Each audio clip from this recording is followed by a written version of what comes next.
Good morning, good day, good evening, Sangha. Warm greetings to you. Nice to be with you again.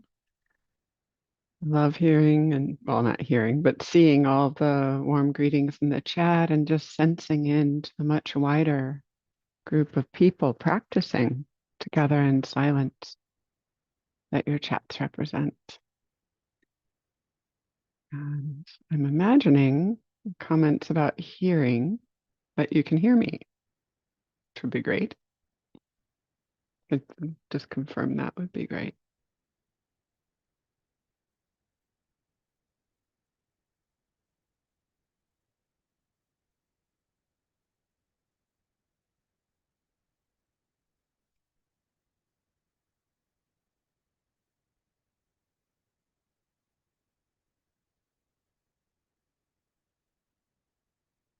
Great. Thank you. Those of you who respond about sound, I appreciate it. So, offering your warm greetings, those of you who are, to others, and those of you who are offering or not offering greetings externally, please offer warm greetings internally to yourself.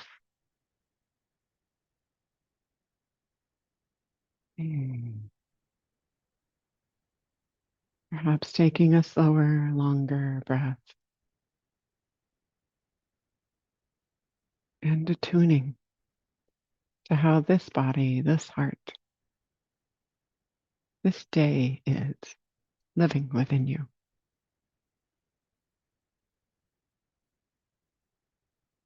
Taking a moment to adjust your posture, take a sip of tea.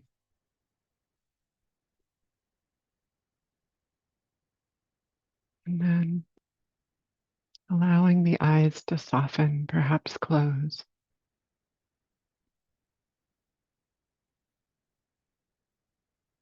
And setting the intention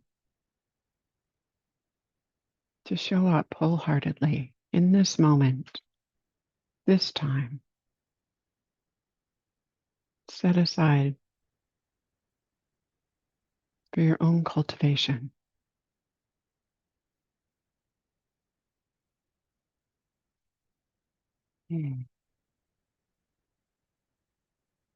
After a second or third longer, slower, deeper breath,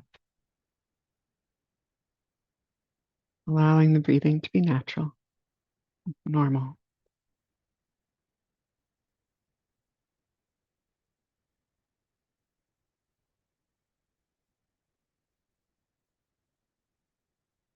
And noticing your surroundings as they contact your body. A sense of air or cloth on your skin, the weight of this body, a cushion or chair.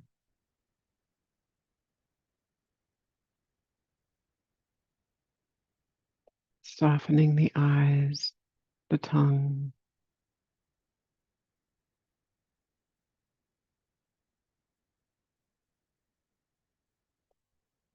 noticing sound and sensation.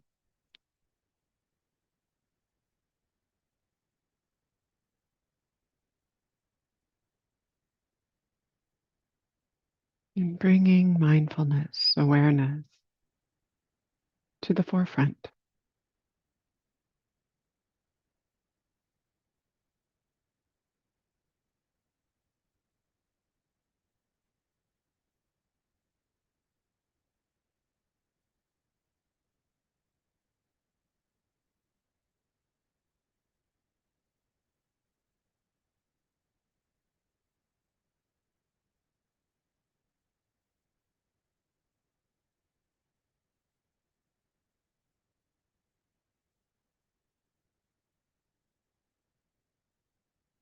Tuning in to all of the little sensations, movement, signals of aliveness in the body.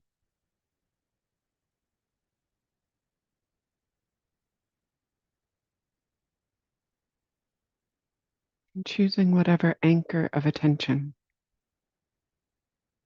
feels best for you today.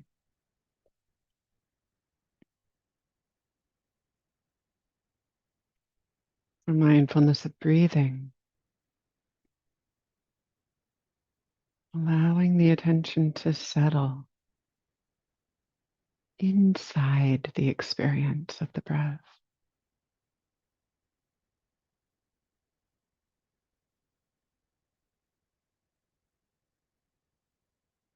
The full flow, rhythm of breathing.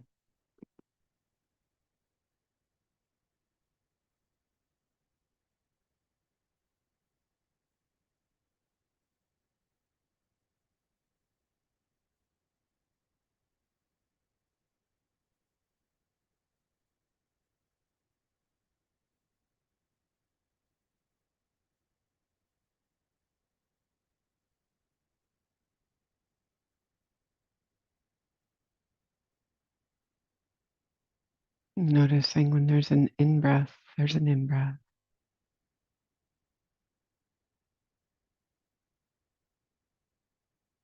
Noticing the out-breath on the out-breath.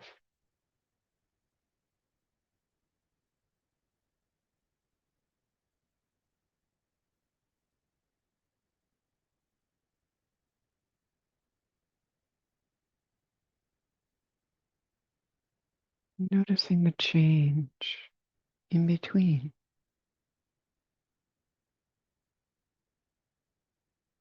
in this cycle of breathing.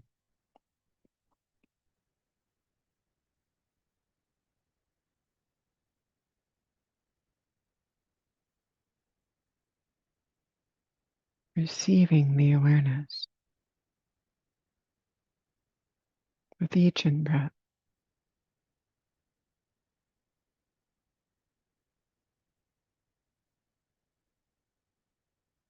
And offering yourself your attention completely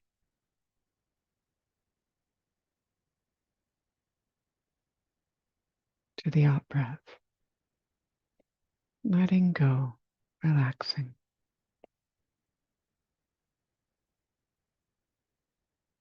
Resting in the still point at the end of the out breath.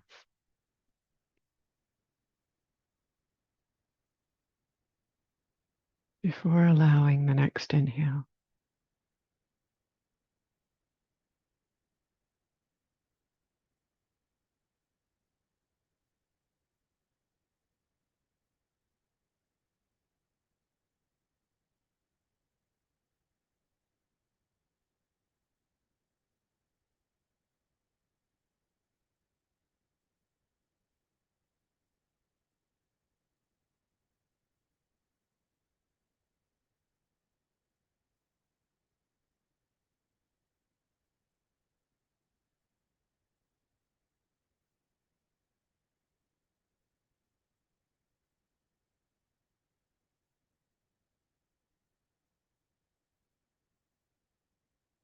Allowing the center of gravity of your attention to move inward and downward.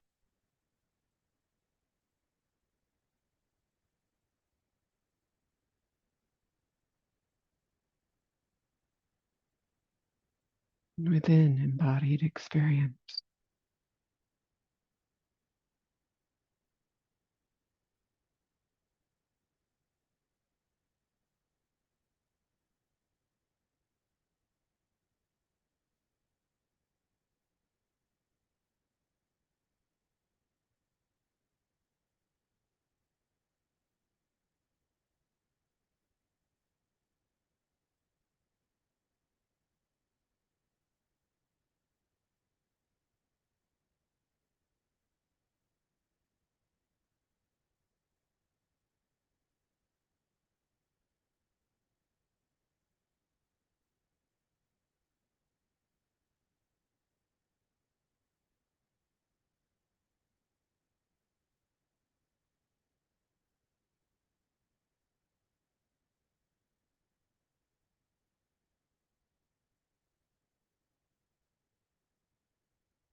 You notice thoughts, emotion,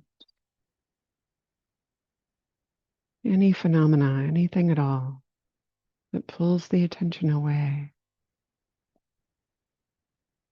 Perhaps smiling internally. This too. And graciously receiving the return of awareness, attuning to the body, the moment.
Last remaining moments of this meditation together.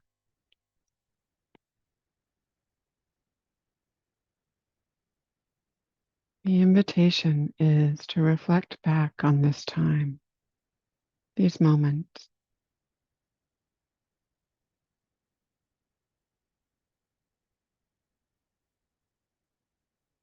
reflecting appreciatively,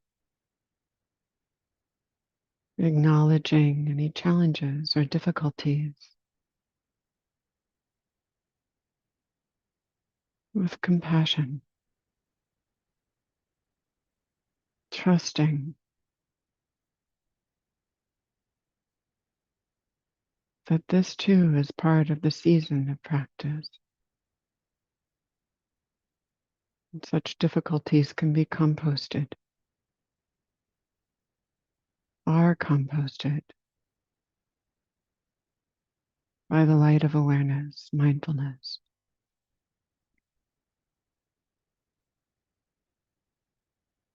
Especially when kindness is present.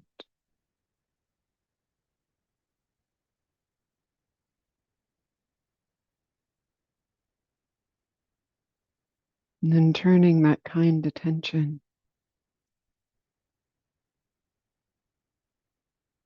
to savoring, harvesting up any of the good moments, calm or joy, mindful awareness or patience, searching all the corners of the heart and mind,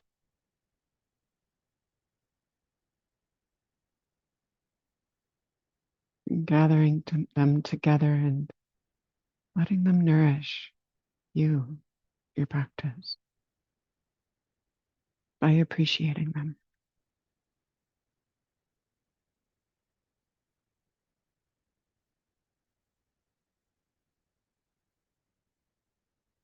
And then casting that internal gaze outwards to your fellow practitioners here, near and far. Anyone who does or has supported your practice.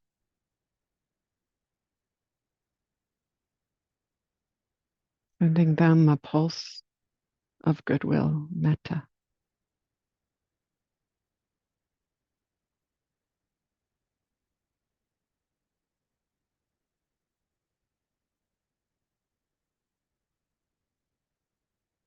And then opening your heart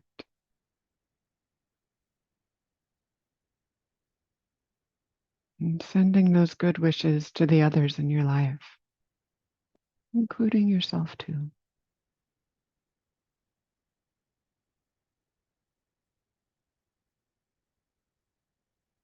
May they be safe, happy, healthy.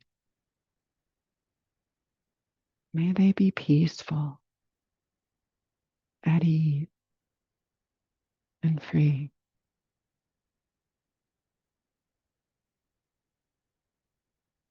May the goodness of our practice ripple outwards and outwards through our lives to all of the lives we touch and all of the lives they touch. May all beings everywhere know safety, peace, and freedom.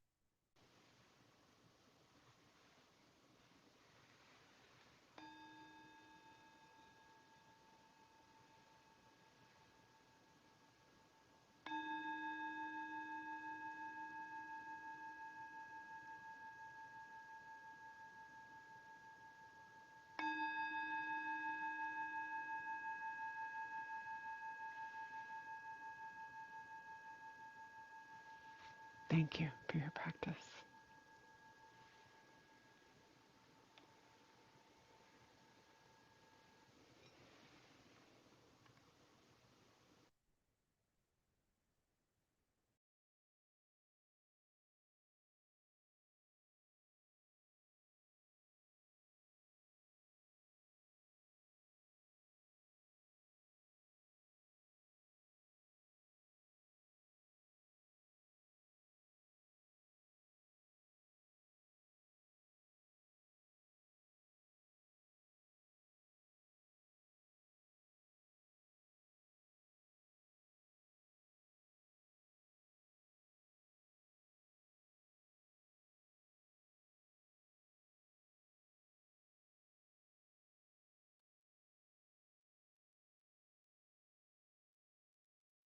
So, dear Sangha, we reached the fourth talk out of this series of five on Dharmic reciprocity, this kind of unfolding journey inquiry that I'm exploring with your kind attention and your ideas sometimes.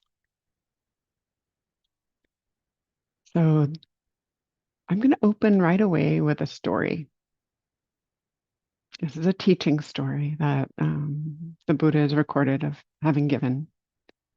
Once upon a time, there were four brothers, sons of a king, princes. And over the years, their father had told them about this kind of almost mythical, hard to find tree, which the ancient language roughly translates into something like a thingamy tree or a whatchamacallit tree. And they grew curious and decided to go find it for themselves. But the way their schedules work, I guess princes are busy. The charioteer could only take one at a time, a few weeks apart or a few months apart even. So the first one travels off and sees, is taken to this clearing and shown this tree that looks like a gigantic charred stump, just blackened, and there's little green specks, little buds all over it. And then returns. And then sometime later, the second brother goes and sees this, what looks like a gigantic banyan tree on his journey. Big leaves, fresh and green, huge canopy. The third brother goes sometime later, and what he sees is this just flame of color, red and pink.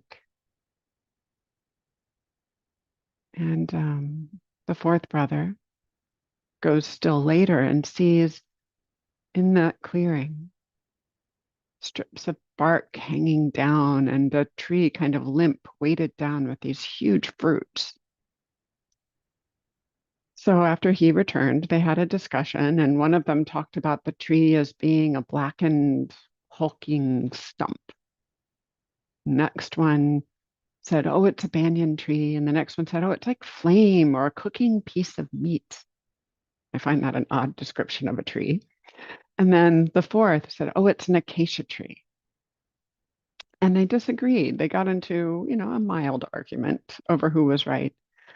So at some point, they had a chance to have dinner with their father and explain the disagreement. Said, who's right? What is this thing that you've been telling us about? And the father smiles and gently chides them, asks them, why are you all confused? You didn't check with the charioteer as to what the tree is like in other seasons. So I think that's kind of a sweet family story. The Buddha, though, told this teaching story to underscore the freeing power of different forms of meditation, different manifestations of it. Equally powerful practice, insightful practice, useful practice can look different in different seasons. Could be due to the different external conditions, just as the temperature and the amount of light and the season changed the tree's cycle. Or it could be more about an internal cycle without quite as obvious external conditions. Our age, health, the amount of concentration or energy available, biological processes, what's unfolding in emotional life. Practice during grief is different than practice during the joy of a new baby. These different internal conditions can be honored, expressed, acknowledged, recognized. So the encouragement of this story is to honor these natural seasons, cycles, rhythms. Regardless of season, meditation practice can be deeply helpful, especially if we open to some of the other gifts we talked about. offerings we can offer our practice this week. This trust, whether borrowed, bright, or verified, wholehearted attention and respect, a dedication to non-harming.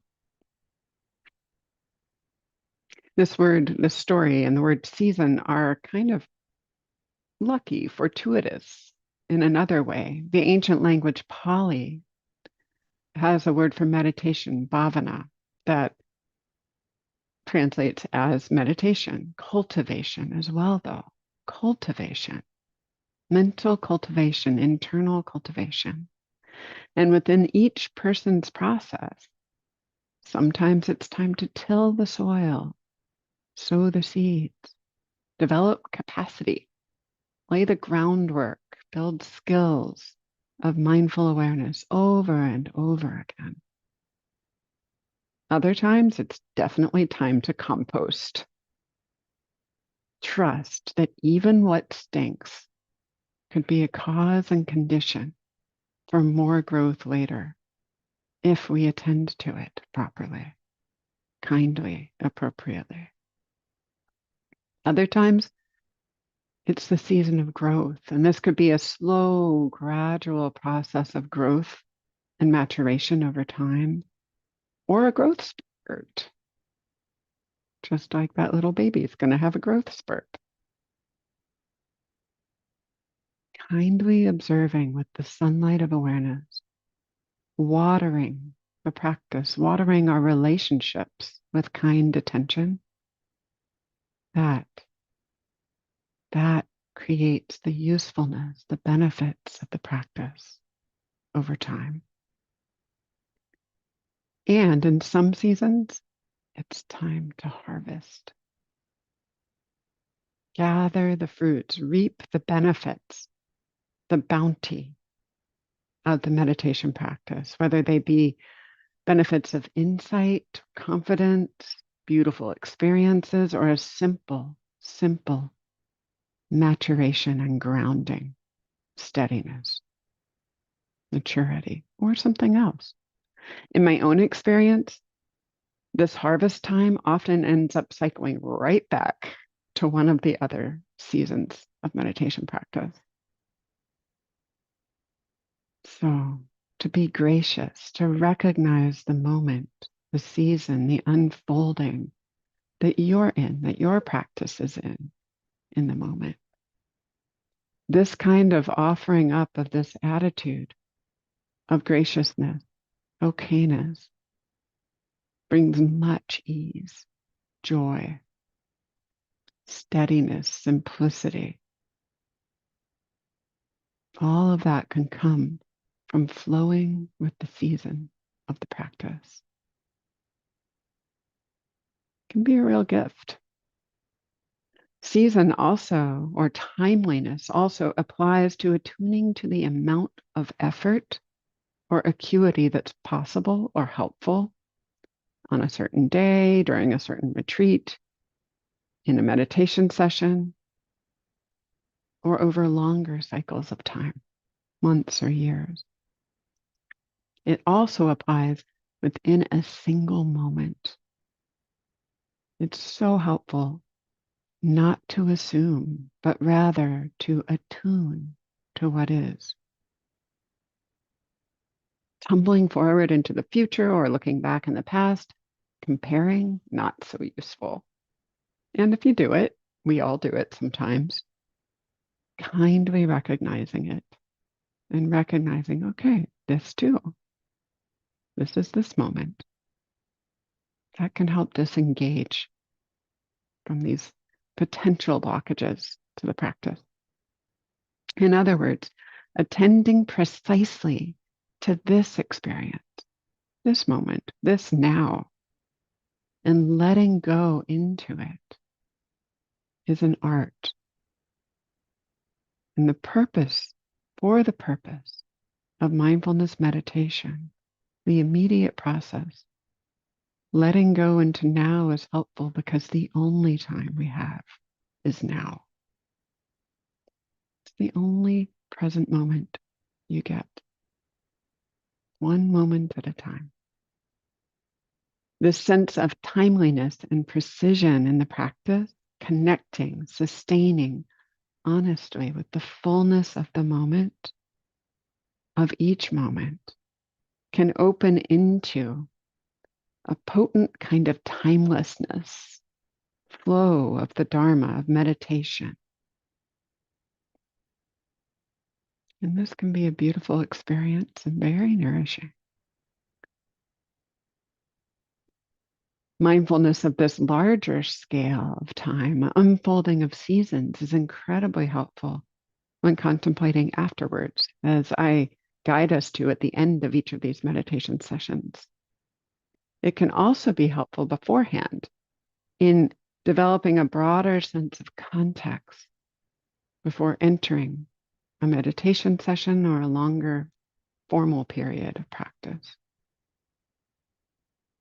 And then I probably don't need to tell you that all of this applies to relationships, timing in relationships, reconnecting with them, recognizing when it's time to reach out, when it's time to support, when it's time to give space.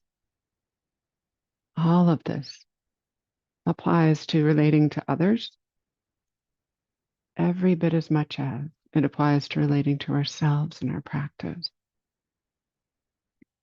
As we've been exploring all week, these relational and internal applications kind of mirror each other and flow into each other. They affect each other. Timing of when to respond, when to speak, when to stand up or step back. All of these are dimensions of wisdom, too. As I was contemplating this morning, this talk, I was considering how a sense of timing and wisdom are so closely interrelated. Being able to settle back and choose when, or graciously be with this moment when. As Nagarjuna says, I'm on the side of those who side with reality, because reality always wins. And that doesn't mean we can't be involved or impact or influence what's unfolding, but rather as an encouragement to have a deeper understanding of the larger flow of cause and effect as it unfolds over time, conditionality, and offering with a sense of that, the seasons, the larger ecology. That's part of what we'll explore tomorrow. So, thank you for your kind attention. And your assignment for tomorrow, should you choose to accept it, is to notice how you relate to timing and the seasons in your life, the season of this autumn, if you're on this part of the planet, between now and tomorrow. And you're welcome to add thoughts about that in the chat or to reflect on them silently in this moment as well. So thank you all. Be well. Be with you tomorrow.